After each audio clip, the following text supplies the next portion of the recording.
This episode of Distraction is sponsored by Landmark College, offering comprehensive support for students with learning disabilities, ADHD, and ASD. Learn more at lcdistraction.org.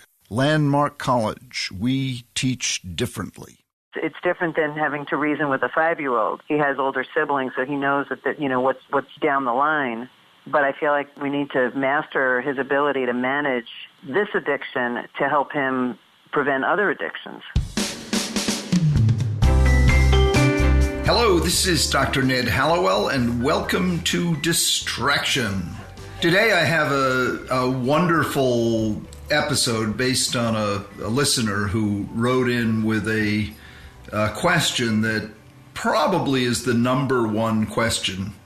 And it began as a joke when iPhones and cell phones and smartphones first came out, and we joked about the crackberry. It's anything but a joke now. This wonderful mom by the name of Emily sent us an email regarding her 8th grade son, who was diagnosed with ADHD in the 5th grade. He's now in the 8th grade. He, like millions and millions of children and adults, has become enthralled of screens. And Emily's asking the question that, what do we do about the captivating power that these screens have over us? How do we turn it off? So I want to have a dialogue with Emily about that, and obviously by the power of electronic transmission, a dialogue with all of you listeners. Please send us your responses, questions, comments, suggestions, above all suggestions, because believe me, no one has written the definitive answer to this question, but this is the latest addiction. It is now formally a diagnosed addiction. So welcome to Distraction, Emily. Thank you so much for having me. It's an honor. It's a big deal. Tell me a little bit about your son. He's in the 8th grade. Trey is in the 8th grade, and while he has had a bumpy or a roller coaster ride during his middle school years, he was diagnosed in 5th grade. He has fortunately turned a corner on his maturity. So that has definitely helped in his attitude towards school and schoolwork. So he is not getting in trouble the way he used to. He doesn't want to get in trouble the way he used to. So that has definitely helped. But, as creative as he is and the need of that energy, I'm afraid he's getting so much of that satisfied by the animation that comes pouring out of the YouTube and Netflix screen that he has on his phone or computer or iPad. And he goes from screen to screen, and I'm trying to get him to turn it off. Yeah, I think you have to have a kind of high-level dialogue discussion, because he's way too old for parental authority to carry the day. When he was 3 or 4 years old, you could just turn it off. He'd have a tantrum, but you could get away with that. But now it's too late for that, and plus you don't want to do that. I mean, he's going to be wrestling with this for the rest of his life unless technology changes again and there's something else. So what you have to try to master is moderation, and it's very difficult, just as it can be with food. How do you learn moderation? When you're bored, you go to the refrigerator and pig out on ice cream. Well, now when you're bored, you go to your iPhone and pig out on email or texting or, whatever site is your, thank God he hasn't discovered a gambling site. Just for people who are listening, the very same dopamine hit that you get from cocaine or opiates is involved when you crave going on just to check your email. When people say, I've got to go play my video game, and people will fight tooth and nail to gain access to their screens, as much as they'll fight tooth and nail to get to their drug dealer. So what you want to create is a dialogue and say, what's our goal here? Is our goal pleasure? Is our goal growth? Is our goal achievement? And just lay it out. What is your goal? What is my goal? What is our goal? But so then you say to him, do you really want to be a slave to these electronics? Because that's what you're becoming. Right. Because that's what happens. It's one addiction, and there's potential other addictions that, I fear down the line. So if he can't master this, and I think you're it's very good advice, align the goals. What are his goals? What are my goals? Because he has different ideas about what he wants to do, but if we come up with something together, that might be helpful, and keep checking in on that, I guess. Right, exactly, yeah. All right, we'll get back to the conversation in a few moments, but on the line right now is Debbie Hayward from the wonderful Landmark College in Putney, Vermont, the college of choice for students who learn differently. Debbie is the Director of Advising at Landmark and is here to discuss how her group helps students at the college. Thanks so much for joining me, Debbie. Thank you. So how do you advise and help the students? We promote a student-centered developmental approach to our advising, and we guide students in problem solving, making decisions in relation to their educational and personal goals.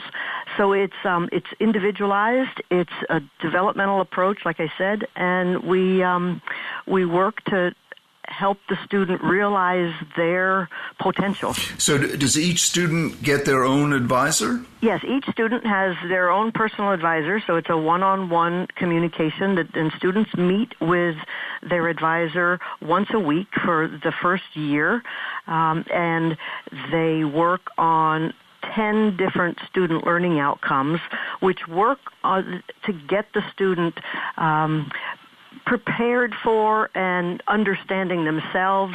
Some of the learning outcomes that we have are self-advocacy skills, of course, college resource use, their individual learning strengths and challenges. So we collaborate with our Office of Career Connections, which helps students engage in their next steps. So how much time each week goes into this advisor meeting? We meet a student up to, could be more than 30 minutes, and sometimes it does turn out to be like that, at more than 30 minutes. Some students prefer to have two shorter meetings. They might have a meeting on a Monday and a Friday because they find that the start of the week and the end of the week is a good way to anchor themselves. We often will accompany a student if we are suggesting, and all their professors are suggesting, that they utilize our support centers, and a student is apprehensive about going into the center on their own. We often will accompany that student to the center to help them make an appointment so that they get accustomed to that. And particularly when first-year students come in, sometimes they're very hesitant to talk about, of course, you're going to academic support maybe to get some help on something, and they're very apprehensive of doing that on their own. Well, listen, if you'd like to learn more about Landmark College in beautiful Putney, Vermont, visit lcdistraction.org. It's a magical kingdom up there at Landmark. They really do work magic. They really do know how to bring out the best in these students with remarkable minds. Thanks so much, Debbie, for joining us. Thank you very much. A pleasure. Okay, let's get back now to today's topic.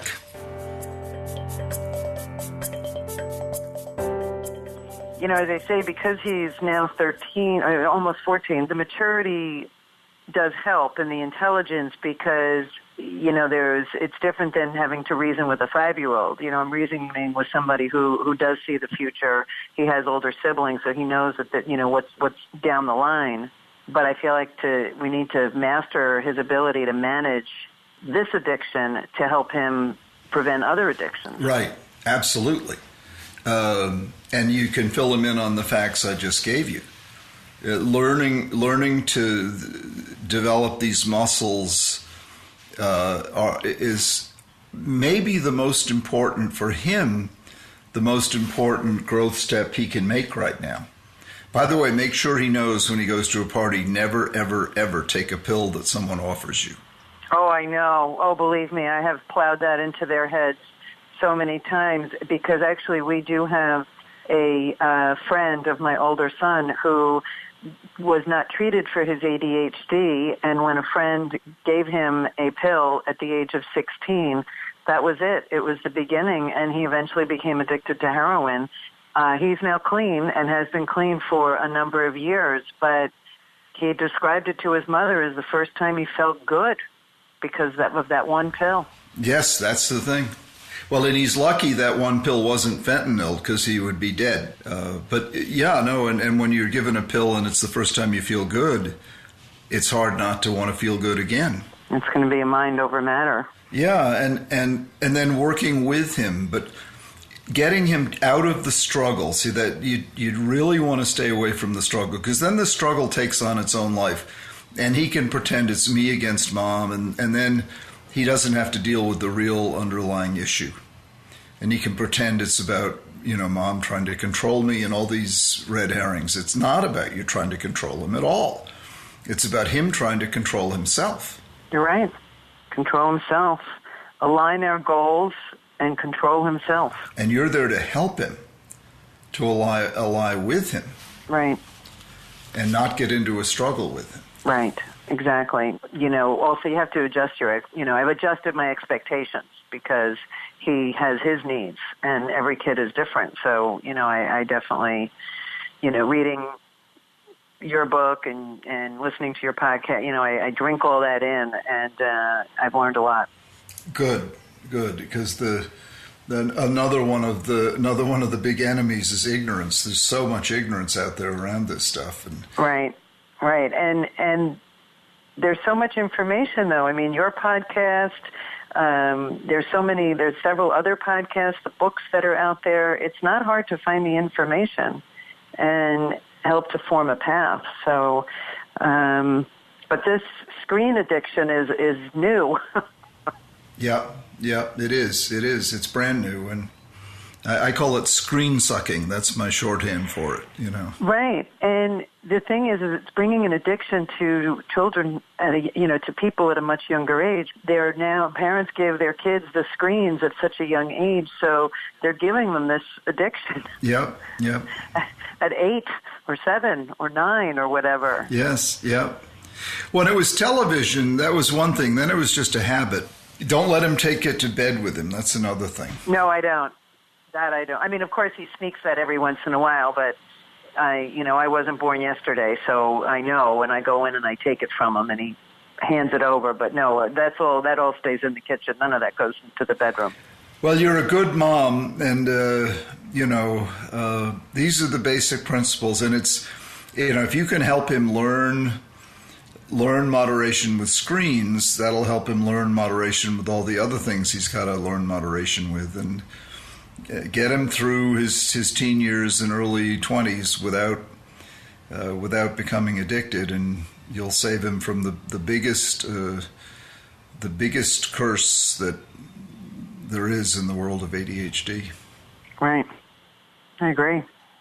Well, thank you. My pleasure. Thank you, Emily, so much for coming on the podcast. You've added a lot. I think a lot of listeners are going to be very, very interested in this. Yeah, it's an honor to speak to you. After listening to you all, for the past couple of years and reading all your writings, it's really an honor. So I appreciate it, and I will definitely share with my class when I meet with them again that I had the honor to speak with you, my ADHD coaching class.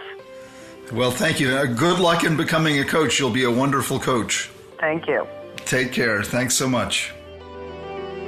Okay, please remember to reach out to us with your questions and show ideas. We love them and make use of them. Our email address is connect@distractionpodcast.com. That's connect@distractionpodcast.com. And please leave us a rating and a review on Apple Podcasts if you like what you're hearing. We need those. We absolutely thrive because of those. Distraction is produced by Collisions, the podcast division of CRN International. Collisions, podcasts for curious people. Our audio engineer, Roman Zeitlin, and our producer is Sarah Gurton.